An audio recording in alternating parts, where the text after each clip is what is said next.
तेरे मंदिर में आना मेरा काम है और मेरी बिगड़ी बनाना तेरा। इस कथा में पूज्य पंडित प्रदीप मिश्रा जी ने मैं तेरे मंदिर तक कथा को आ तो गया, मुझे दर्श दिखाना तेरा।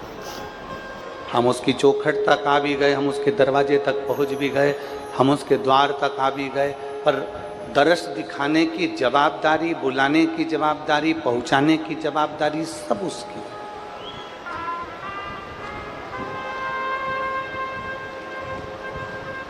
हाँ, थोड़ा दुख, थोड़ा सुख, थोड़ी तकलीफ, थोड़ा कष्ट, ये अपनी जिंदगी में आता रहता है। ऐसा संसार में किसी का जन्म नहीं हुआ जिसकी जिंदगी में दुख और तकलीफ नहीं आई। इस व्यासपीठ पर बैठकर हम भी आज तक आप लोगों के बीच में ये नहीं बोले कि आपको दुख नहीं आएगा। हमने कभी ये भी नहीं कहा कि आपको दुख नहीं आएगा। दुख तो हमारे पूर्व के कर्म के अनुसार, हमारे पूर्व के किए हुए कर्म के अनुसार दुख और सुख हमारे सामने आते ही हैं।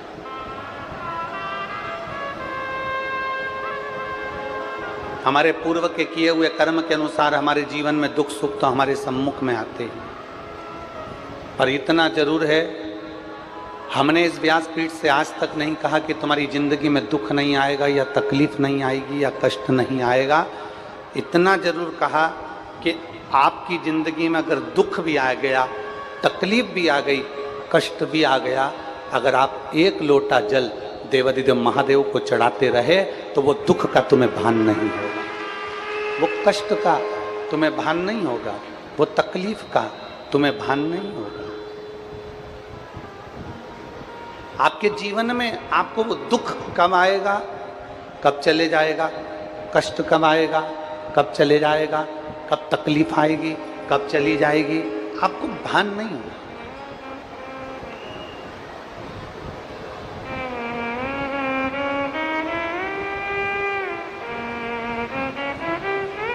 अपनी चलती हुई जिंदगी में, अपने चलते हुए जीवन में ये शरीर, हाथ पैर और हमारा ये एक एक इंद्री, चाहे वो 5 कर्मेंद्री हो, 5 ज्ञानेंद्री हो और एक मन हो, ये जितनी इंद्रियां हैं,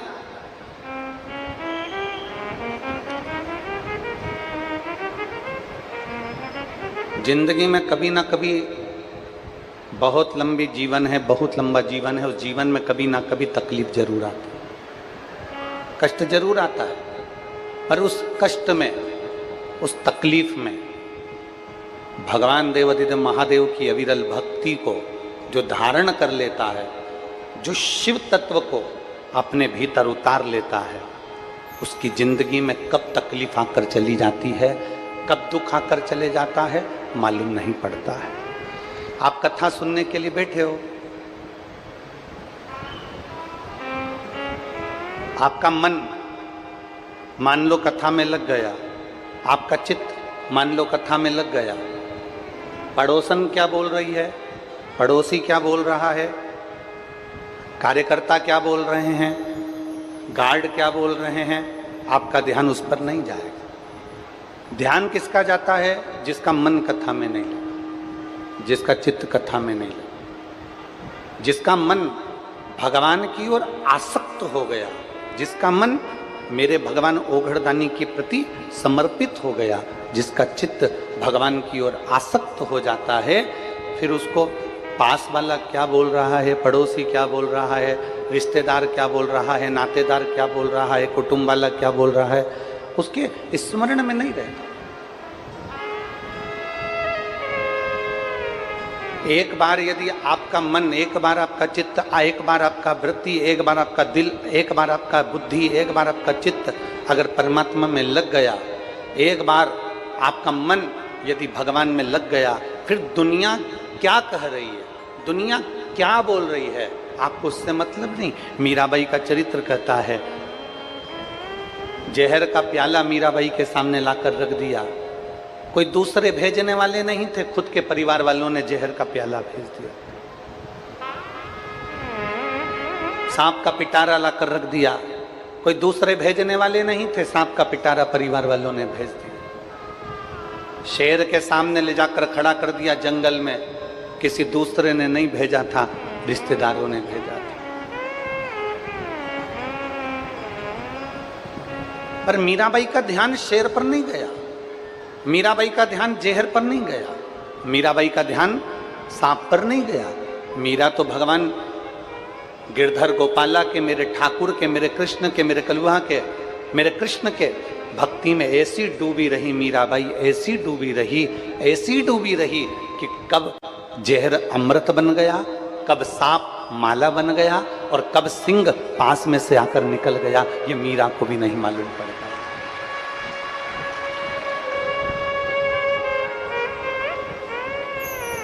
और लोगों ने पूछा, मीरा तुझे इतना अहंकार किस चीज का है?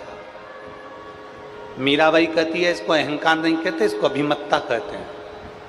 और मुझे मेरे गुरु पर अभिमत्ता है, मेरे गुरु पर मुझे अभिमान है।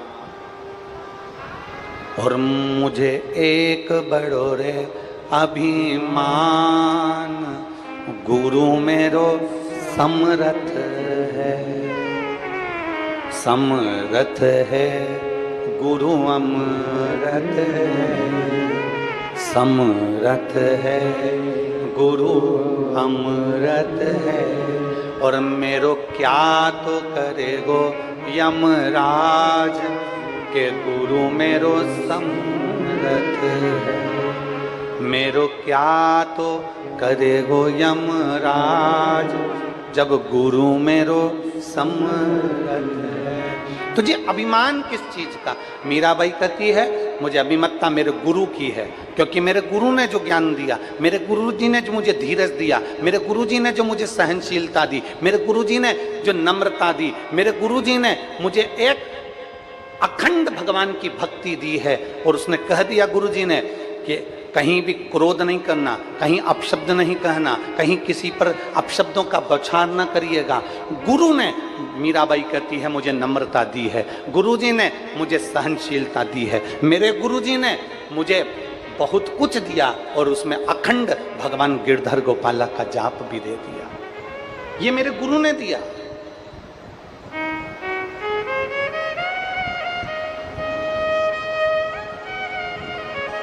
हमने कल की कथा में कहा था, कल की कथा में देवादिदेव महादेव के चरित्र में जब हम श्रवण कर रहे थे तो आपको कहा था, भगवान धन दे देता है, दौलत दे देता है, सत्ता दे देता है, वैभव दे देता है, प्रतिष्ठा दे देता है, कुर्सी दे देता है, पद दे देता है, तुम्हें जंगल में भेजकर भजन भी करवा देता है, तुम्हें संत साधु गुरु तपस्वी वक्ता श्रोता सब बना देता है। भगवान तुम्हें दुनिया भर का ठाठ दे देता है। पर शिव महापुराण की कथा कहती है, भगवान सहनशीलता केवल अपने भक्त को ही दे पाता है, सहनशीलता अपने भक्त को ही प्रदान करता है। भगवान तुम्हें खुद कुर्सी दे देगा, पद दे देगा, प्रतिष्ठा दे देगा, यश दे देगा, संत बना देगा, साधु बना देगा, वक्ता बना देगा, श्रोता बना देगा। तुम्हें जो ऊंचे से ऊंची कुर्सी है भगवान तुम्हें वहां तक ले जाकर बिठा देगा। पर सहनशीलता मेरा शंकर नहीं देता, सहनशीलता मेरा शिव उसी को देता है जो मेरे शंकर के गुणगान में लगा रहता है, जो शिव भक्ति में लगा रहता है, जो भगवान देवादिदेव महादेव को एक लोटा जल समर्पित करना जानता है। भगवान उसको धीरे धीरे सहने की आदत डाल देता है। सहते रहो, मुख से कुछ कहना नहीं है, सहते रहो, मुख से कुछ कहना नहीं है, सहते रहो। सहते रहोगे तो एक दिन वो भगवान देवादिदेव महादेव भी तुम्हारे लिए आकर खड़ा होगा और अंत में उसका जवाब मेरा देवादिदेव महादेव ही देगा। चावल बनाती हो? ठीक है, खाओ।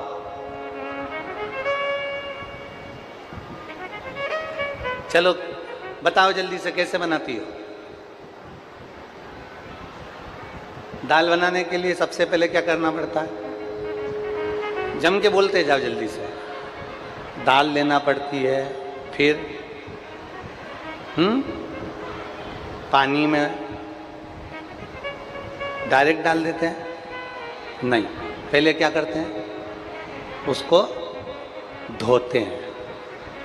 एक पानी में धोते हैं कि दो पानी में धोते हैं? दो पानी में धोते हैं। धोने के बाद फिर उसको कुकर में रख देते हैं, फिर उसको कुकर में रखते हैं, फिर उसको भगोनी में रख देते हैं, फिर उसको पात्र में रख देते हैं। दाल बनाने के लिए 2 बार धोना पड़ता है, 3 बार धोना पड़ता है। चावल बनाने के लिए 2-3 बार धोना पड़ता है, फिर वो कुकर में रखाता है। उसी तरह जैसे तुम दाल बनाते हो तो 2-3 बार धोकर साफ कर कर कुकर में रख देते हो, उसी तरह मेरा परमात्मा भी संसार में तुमको दुख और सुख में खूब धोता है, और धोने के बाद फिर अपने दिल रूपी कुकर में रख लेता है। बोल बम का नारा है, जम के बोलो जरा, बोल बम का नारा है, सारी समस्या का हल। जैसे तुम दाल को धोती हो फिर कुकर में रख देती हो, चावल को धोती हो फिर कुकर में रख देती हो, उसी तरह परमात्मा भी तुम्हें किसी के शब्द से, अपशब्द से, तानों से, गाली से, आड़े टेढ़े व्याख्यान से, कहीं ना कहीं किसी ना किसी रूप में, कष्ट में, बीमारी में, तकलीफ में मेरा बाबा भी तुमको धोता रहता है, धोता रहता है। और जब तुम आखिरी में एकदम साफ हो जाते हो तब मेरा देवाधिदेव महादेव दिल रूपी कुकर में तुमको बिठा कर रख लेता है, फिर रखता है।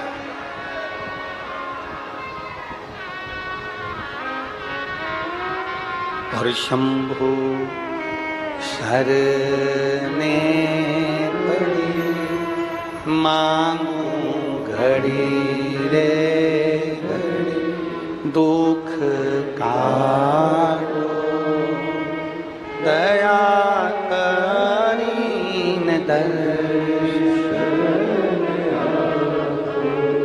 शंभु शरणे मांगू घड़ी रे घड़ी, दुख काटो दया करीन।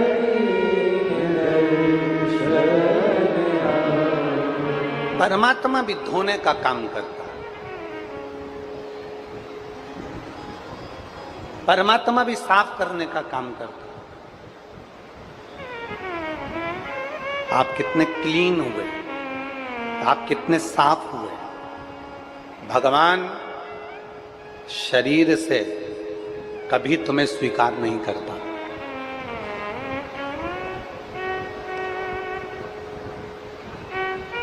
भगवान शरीर से कभी स्वीकार नहीं करता।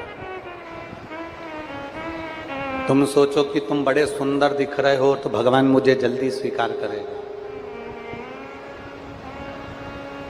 तुम सोचो कि मैं बहुत सुंदर हूं तो मुझे भगवान जल्दी स्वीकार करेगा।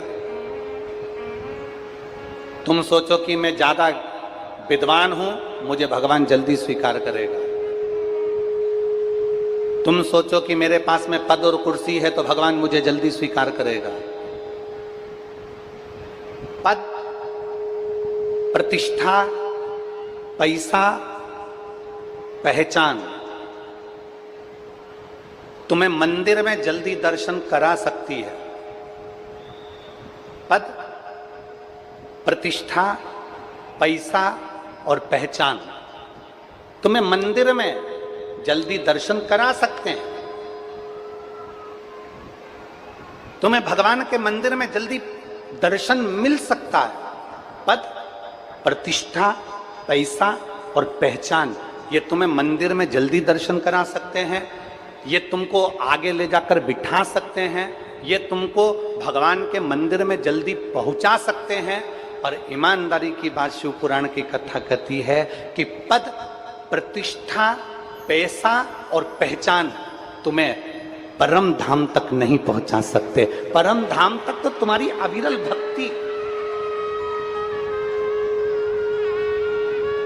परम धाम तक तुम्हारी अविरल भक्ति, परम धाम तक तुम्हारे भगवान शंकर की अविरल भक्ति, राम कृष्ण की अविरल भक्ति, परम धाम तक मेरे गिरि गोवर्धन नाथ जी की अविरल भक्ति, परम धाम तक तुम्हें परमात्मा की अविरल भक्ति ही पहुंचा सकती है।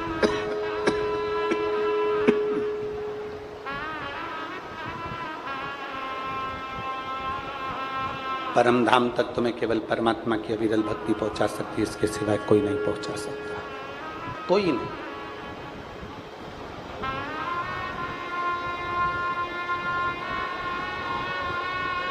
इसलिए अरे देख लिया संसार हमने, सब मतलब के यार हमने, झूठे नाथ, गला पकड़ रहा है गला, झूठे नाते झूठे रिश्ते, अरे झूठा है संसार हमने देख लिया, सब मतलब के यार हमने देख लिया, संसार हमने देख लिया। ये संपूर्ण पद, प्रतिष्ठा, पैसा, पहचान तुम्हें मंदिर तक आगे ले जाकर जरूर बिठा देगी, मंदिर में मूर्ति का दर्शन भी करा देगी, भगवान के सामने ले जाकर खड़ा भी कर देगी। पद, प्रतिष्ठा, पहचान, ये सब पैसा तुम्हें मंदिर के अग्रण्य ले जाकर रख देंगे, तुम्हारे गले में माला भी पहना देंगे, तुम्हारा सम्मान भी करा देंगे, पर पद, प्रतिष्ठा, पहचान और पैसा परमात्मा से मिलन नहीं करवा सकता। शिव महापुराण की कथा में इसलिए देवादिदेव महादेव की पूरी पुराण को पढ़कर देखना।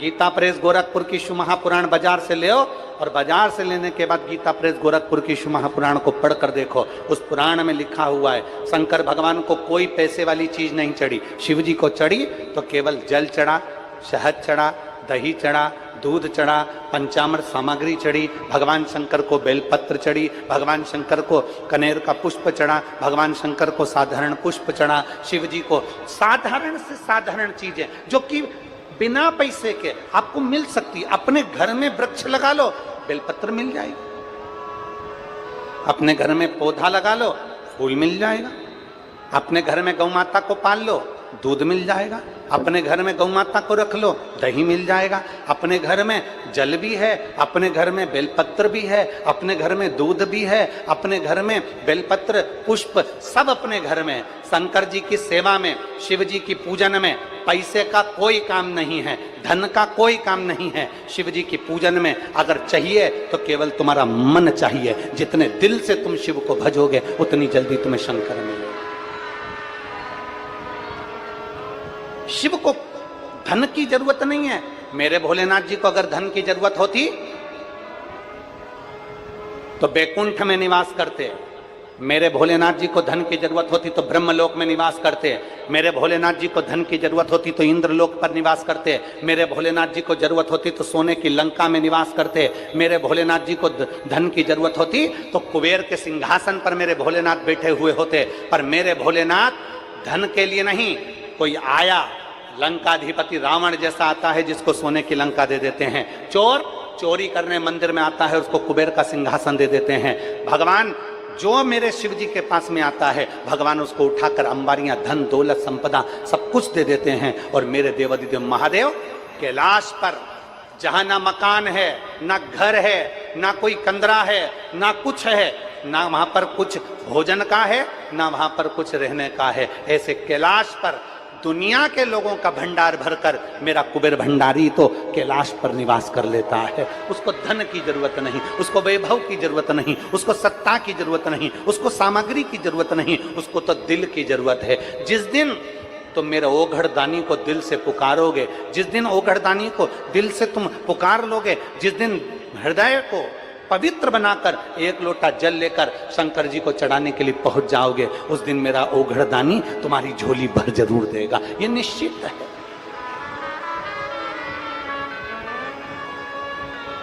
और खाली ना जाता दर से तुम्हारे, प्रेशर बढ़ाओ, प्रेशर सब दूर का, खाली ना जाता दर से तुम्हारे, मैं भी खड़ी हूँ नन्ही बाहें पसारे, अपने हृदय से लगा लो गिरा जा रहा हो, उठा लो भोले अपने दर से अब तो ना टालो, गिरी जा रही हो, उठा लो। जिस दिन दिल से, जिस दिन प्रेम से, जितने भाव से, हृदय से तुम शिव को रिझाओगे, मेरा ओघड़दानी तुम्हारे करीब में होगा। क्या चाहिए भोलेनाथ जी को?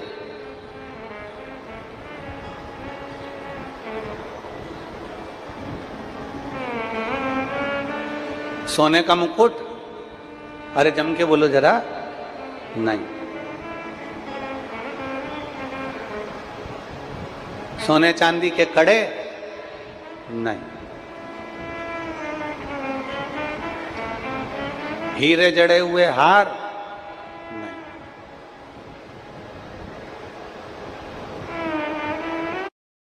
आकर्षण से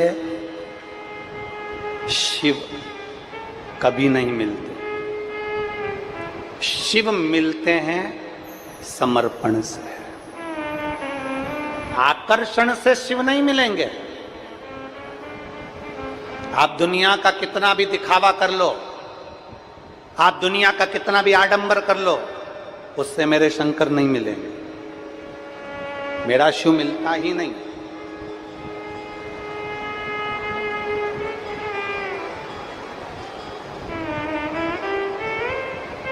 आकर्षण से शंकर नहीं मिले। आकर्षण से भगवान शंकर कभी नहीं मिलते।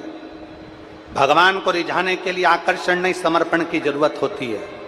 आप आकर्षण से रिझाओगे, मेरा शंकर नहीं मिलेगा। जिस दिन तुमने समर्पण, अपने भीतर का भाव मेरे देवाधिदेव महादेव को दे दिया, अपने भीतर का भाव जिस दिन तुमने देवाधिदेव महादेव को समर्पित कर दिया, अपना पूर्ण समर्पण आपने भगवान देवाधिदेव महादेव को दे दिया, वो कहते हैं ना, तन मन धन सब कुछ तेरा, स्वामी सब कुछ है तेरा, तेरा तुझको प्रभु का प्रभु को समर्पण क्या लागे मेरा। ओम जय जगदीश। समर्पण दीजिए। आकर्षण से भगवान शंकर को नहीं रिझाया जा सकता। आकर्षण से आप दुनिया को रिझा सकते हो, आकर्षण से आप ट्रस्टियों को रिझा सकते हो, आकर्षण से आप समितियों को रिझा सकते हो, आकर्षण से आप दुनिया को रिझा सकते हो, आकर्षण से आप परिवार वालों को रिझा सकते हो। आकर्षण से शंकर को कभी नहीं रिझा सकते। शंकर को रिझाने के लिए तो तुम्हारा समर्पण मूल होता है। समर्पण।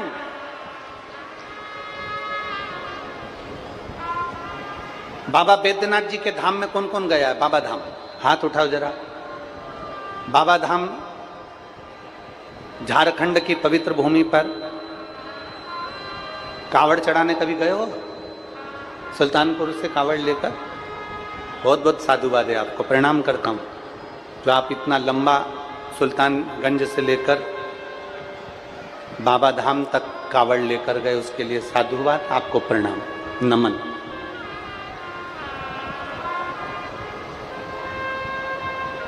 हम आपसे पूछें, बिल्कुल सरलता में बोलिएगा, चाहे तुमने सीहोर की कांवड़ भरी हो, चाहे तुमने बाबा धाम की कांवड़ भरी हो। कांवड़ भरने के लिए जब जाते हो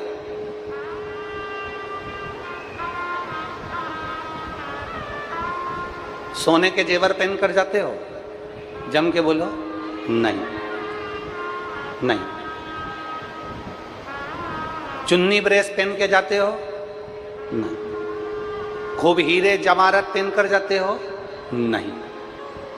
जब मेरे बाबा शंकर के पास जाते हो आकर्षण से मुक्त होकर, एक साधारण सी टी शर्ट पहन ली, कहीं उस पे लिखा हुआ था बोल बम का नारा है, बाबा है, साधारण सी टी शर्ट, साधारण सा तुमने कहीं नीचे धोती लपेट ली, साधारण सा, जिससे चलने में दिक्कत ना है। ऐसा कोई वस्त्र तुमने साधारण सा पहन लिया जिसमें ना हीरे लगे हैं, ना रतन लगे हैं, ना माणिक लगे हैं, ना मोती लगे हैं, ना उसमें अंबारियां लगी हैं, साधारण, एकदम साधारण।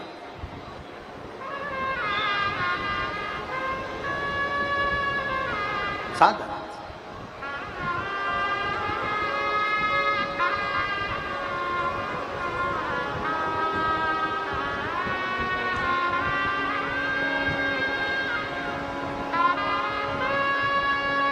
एकदम साधारण,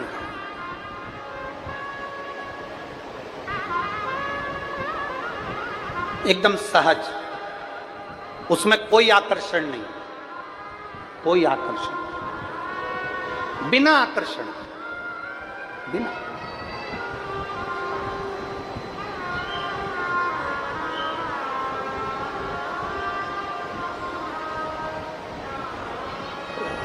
यहाँ के विधायक आई हुई हैं क्या?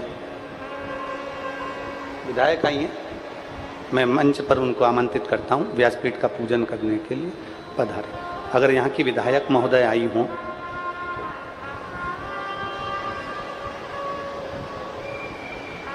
बिना आकर्षण, नहीं आई? अच्छा ठीक है, ठीक ठीक, बिना आकर्षण के मेरे शिव को रिझाने के लिए आप और हम कांवड़ लेकर जाते हैं, बिना आकर्षण, जिसमें हमारा कोई आकर्षण नहीं है। हम ना रतन, हम ना माणिक, ना हम मोती, ना हम जेवरात, कुछ नहीं। हम कैसे जा रहे हैं कांवड़ यात्रा में? कई माताएं कहती हैं गुरुजी कांवड़ में हम सीहोर आए तो हमको वहाँ पर क्या मिलेगा? तो हम कहते हैं तुम सीहोर आओ तो वहाँ पर तुम्हें केवल कुबेर भंडारी मिलेगा, लोटे तुम्हारे, डंडा तुम्हारा, तुम डंडा वहाँ से नहीं लेके आओ, सीहोर से खरीदो, पर डंडा तुम्हारा, लोटे तुम्हारे, जल सीवन मैया का, जल सीवन महारानी का, और अपने घर से भी थोड़ा थोड़ा जल लेकर आओ तो वो आपकी बहुत बड़ी, मेरे देवादिदेव महादेव की कृपा होगी, बहुत बड़ी कृपा कि कावड़ हम हमारे घर से लेकर जा रहे हैं, जल हम हमारे घर से लेकर जा रहे हैं।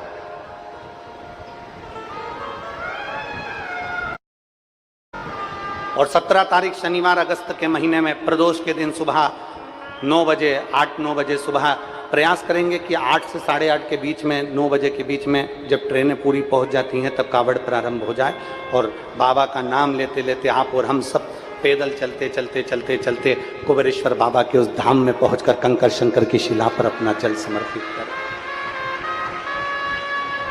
आकर्षण से भगवान नहीं रीझेगा। जो कावड़ भरने वाले हैं वो ध्यान रखना, और शिव महापुराण की कथा में आने वालों से भी निवेदन करेंगे सोने का आभूषण पहनकर कभी कथा में मत जाओ। शिव महापुराण की कथा में आना या सीहोर कुबेरेश्वर धाम जाना, आपके सोने के आभूषण पहनकर मत आओ, सोने का मंगलसूत्र पहनकर मत आओ, सोने के सामान लेकर मत आओ, ज्यादा धन दौलत संपदा लेकर मत आओ, ढेर सारा पैसा लेकर सीहोर मत आओ, ढेर सारा पैसा लेकर कथा में मत जाओ, ढेर सारा धन लेकर भगवान के दरवाजे पर नहीं जाना। अपने को तो उल्टा कुबेर भंडारी से मांगने के लिए जाना है कि तुम हमारी झोली भर देना, इतनी कृपा कर देना। बिना आकर्षण के, दिखावे के नहीं आना, हमें बिना दिखावे के जाना। शिव महापुराण की कथा कहती है आकर्षण से शिव नहीं मिलते, शिव मिलते हैं तुम्हारे समर्पण से।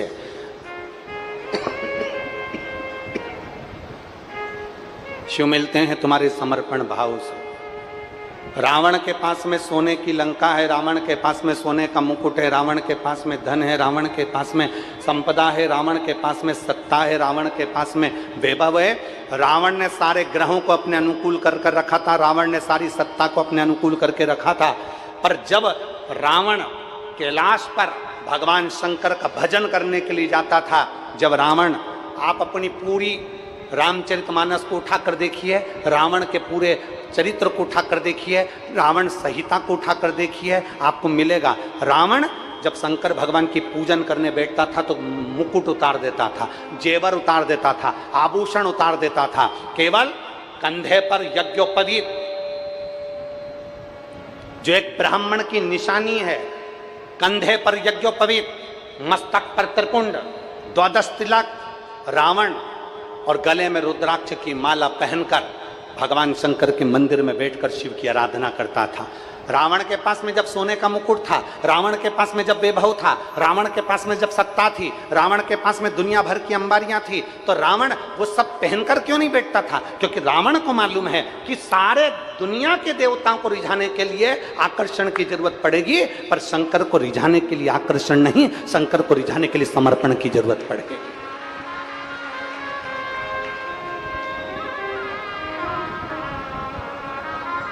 किसी दूसरे को रिझाना हो ना तो आकर्षण दिखाओ, पर भगवान देवादिदेव महादेव को रिझाना है तो उसमें आकर्षण नहीं, समर्पण दिखाओ। तुम्हारा समर्पण कितना है?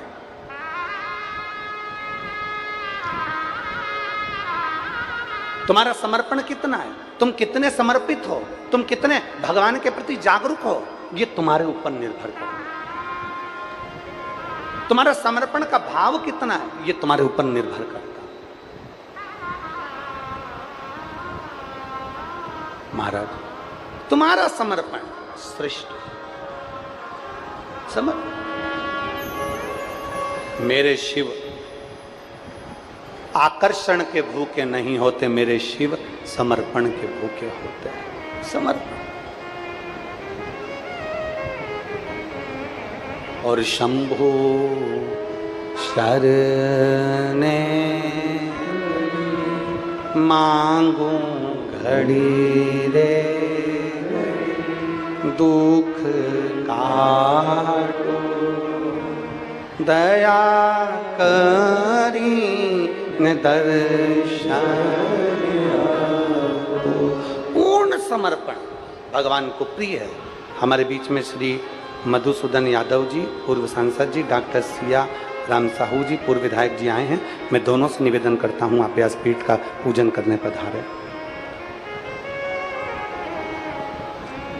एक समर्पण आपका हो,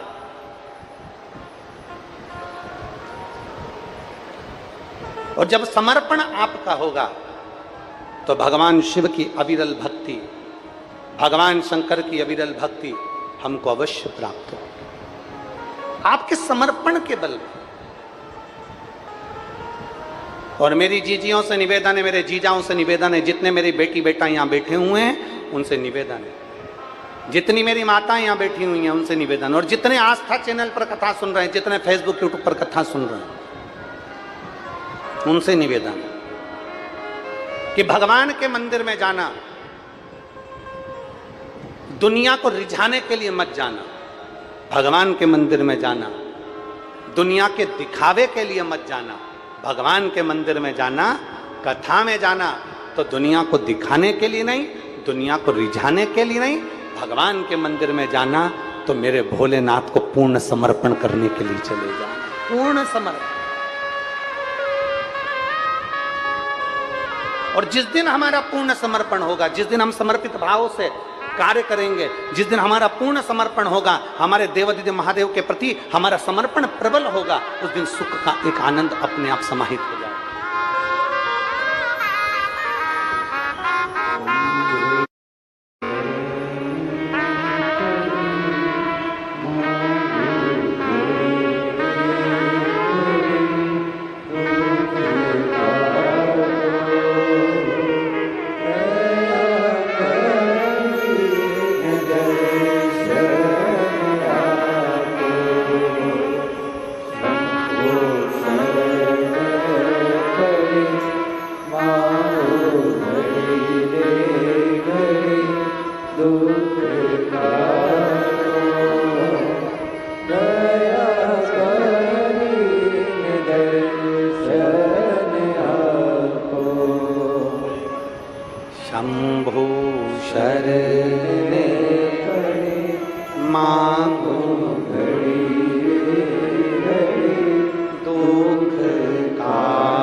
समर्पण पूर्ण।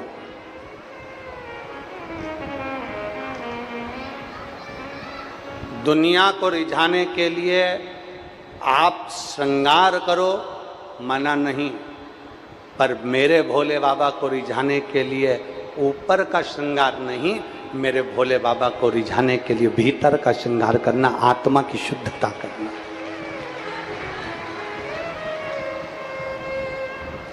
मेरे शंभू बाबा को रिझाने के लिए आत्मा की शुद्धता करना, भीतर की शुद्धता करना। और जिस दिन तुम्हारे भीतर की शुद्धता हो जाएगी, तुम एकांत में बैठो, अकेले, तुम अकेले बैठो एकांत में और अपने आप में तुम मनन चिंतन करो एकांत में बैठकर, अकेले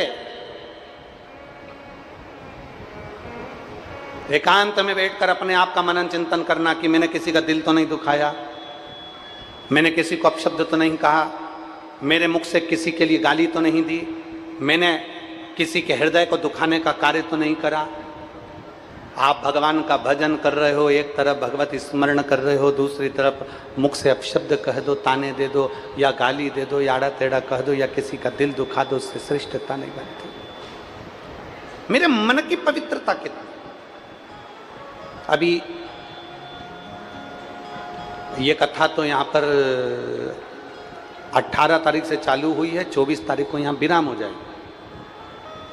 24 तारीख को यहाँ कथा विराम होगी और 30 जून से 6 जुलाई तक दोपहर में 1 बजे से 4 बजे तक विदिशा में गिरधर कॉलोनी, भोपाल सागर बाईपास जो रोड है विदिशा में, भोपाल सागर बाईपास रोड विदिशा में, तो विदिशा में गिरधर कॉलोनी में 30 जून से 6 जुलाई तक कथा चलेगी, 1 बजे से 4 बजे तक।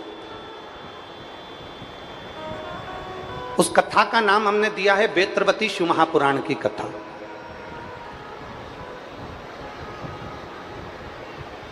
कभी अगर मौका मिल जाए, और जितने विदिशा के आसपास के रहवासी हैं उनसे तो निवेदन करेंगे कि गिरधर कॉलोनी में पहुंचकर भोपाल सागर बाईपास पर विदिशा में आप वेत्रवती शिव महापुराण की कथा को 1 बजे से 4 बजे तक श्रवण करना। और जितने आस्था चैनल और यूट्यूब फेसबुक पर सुन रहे हैं उनसे भी निवेदन करेंगे कि प्रयास करना कि इस कथा को श्रवण करना। इस कथा में,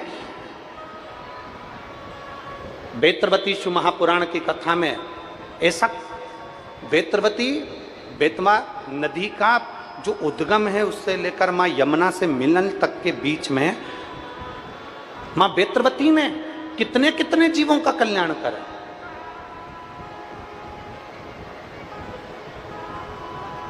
कितने पौधे प्रकट करे, किन पुष्प के द्वारा भगवान शंकर की अर्चना कर ली। ये सब संवादों को हम वेत्रवती शिव महापुराण की कथा में श्रवण 1 बजे से 4 बजे तक। और जो विदिशा के आसपास के भक्त हैं वो अवश्य श्रवण करें, अपने जीवन को सार्थक करें। शिव को आकर्षण नहीं चाहिए, शिव को समर्पण चाहिए। और तेरा तुझको अर्पण क्या लागे। अब जरा विचार करिए, हम कर रहे हैं आरती में तेरा तुझको अर्पण। अब जरा विचार करिए, हमने तो कह दिया कि तेरा तुझको अर्पण, और कितने में कोई आकर कह दिया कि ये तो हमारा था और तुमने रख लिया और ऐसा कर लिया और वैसा कर लिया। ना ना ना, हम जो कह रहे हैं वैसा हमारा समर्पण होना। एक पत्र है। ऐसे कितने बच्चे हैं जो घर पे बोलने में तो बिल्कुल नहीं शर्माते, बट क्लास में या स्टेज में वो नहीं बोलते और दूसरे बच्चों से पीछे रह जाते हैं। सब कुछ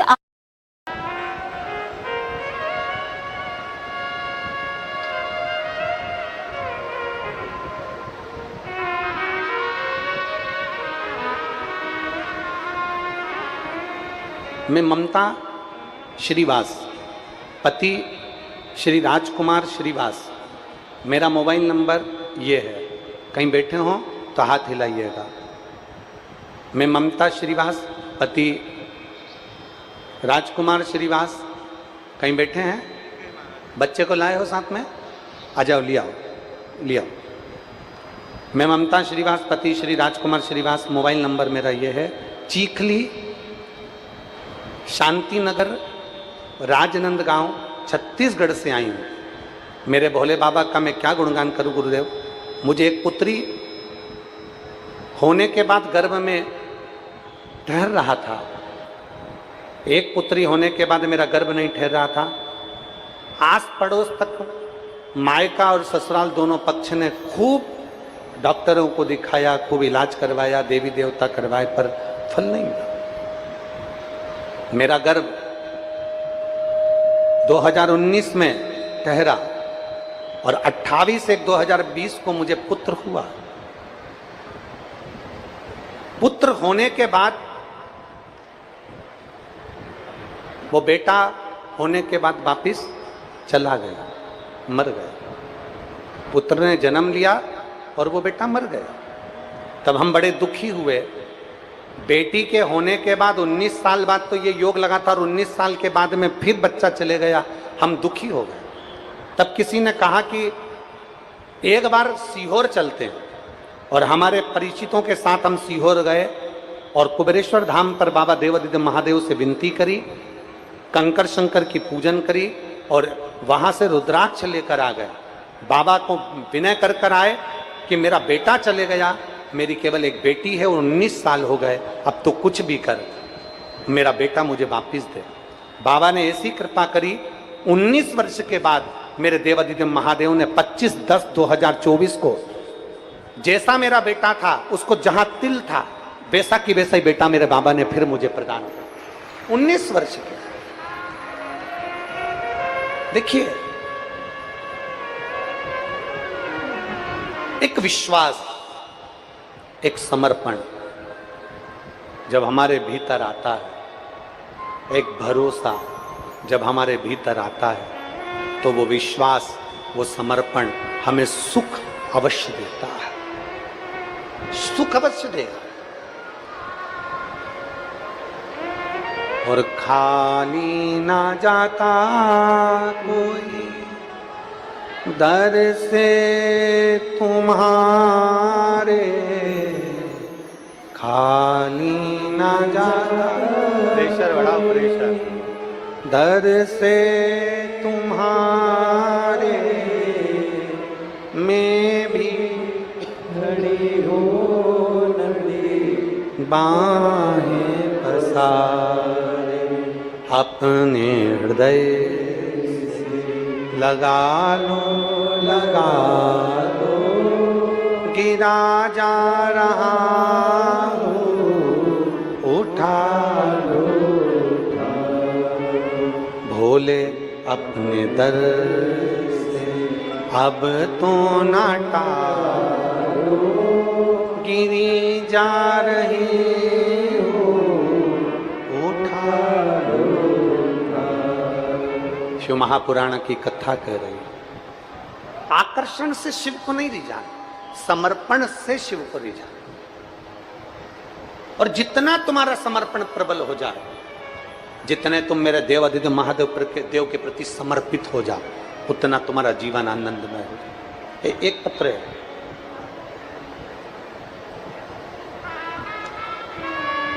पंखे में लिखा है,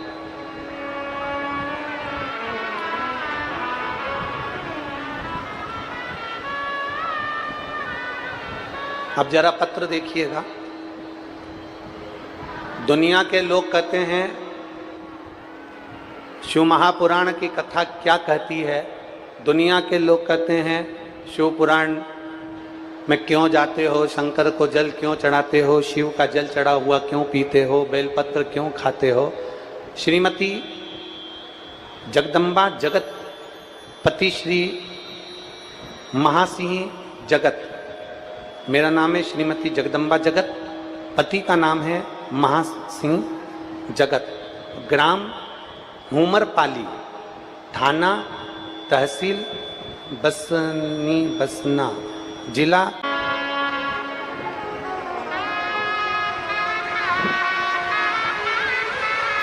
उन्नीस वर्ष के बाद हुआ है। एक बार जोरदार ताली बजाकर साधुवाद।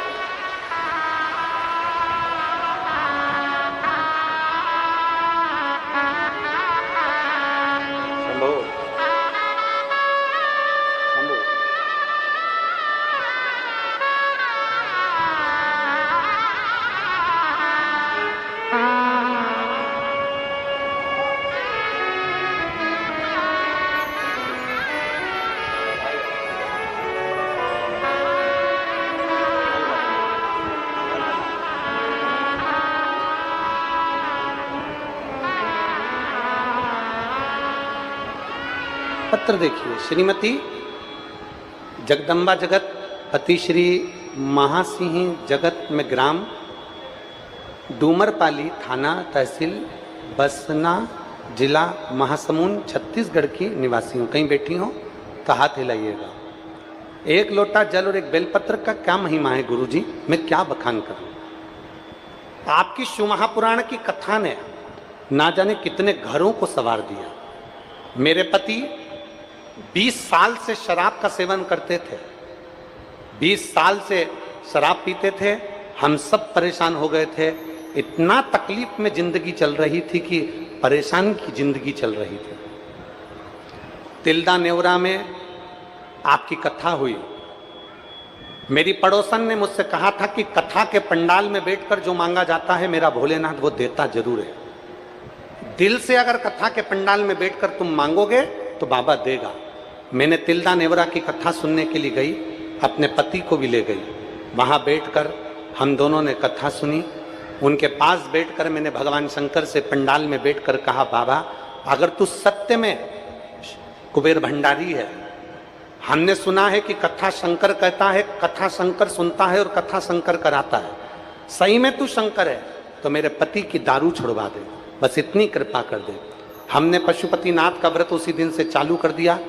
तिल्दा नेवरा की कथा कर कर हम जब वापिस आए, बाबा का मैं क्या गुणगान करूं गुरुदेव। मेरे बाबा ने मेरे पति को शराब से ऐसी नफरत करा दी कि 15 दिन के अंदर उसने शराब छोड़ दी और आज पूरा साल हो गया मेरे पति ने शराब को हाथ दिया।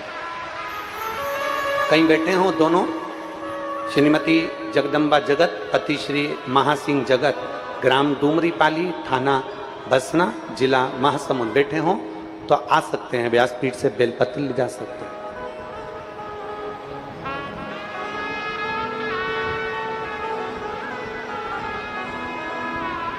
कितना शिव क्या नहीं देता, शंकर क्या प्रदान नहीं करता। आज दुनिया के लोग विरोध करते हैं शंकर पे चढ़ा हुआ जल मत पियो, दुनिया के लोग विरोध करते हैं शिव पे चढ़ी बेलपत्र मत खाओ, श्री शिवाय नमस्तुभ्यम मत बोलो। हम कहते हैं कभी किसी दारू पीने वाले के लिए तुमने नहीं बोला कि दारू मत पियो, कभी किसी मांस खाने वाले के लिए नहीं बोला मांस मत खाओ। अगर शंकर पे चढ़ा हुआ कोई सामान खा रहे हैं तो इससे बढ़कर कोई सौभाग्य का विषय नहीं। कम से कम दारू तो नहीं पी रहा है, शंकर का चढ़ा पानी पी रहा है, शंकर का चढ़ा जल पी रहा है, चरना मत पी रहा है। बेलपत्र खा रहा है, कम से कम मांस तो नहीं खा रहा है, शंकर पे चढ़ी हुई बेलपत्र खा रहा है। तुम्हें तो गौरव होना चाहिए, तुम्हें तो प्रसन्नता होना चाहिए।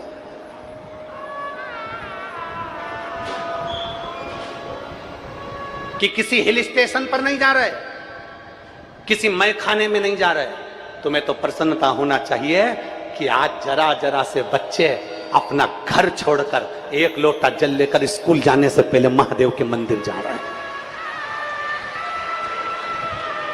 शिव के मंदिर तक जा रहे हैं, शंकर की चौखट तक जा रहे हैं, शिव को एक लोटा जल चढ़ा रहे हैं, शंकर की अविरल भक्ति में डूबे हुए हैं। आज इस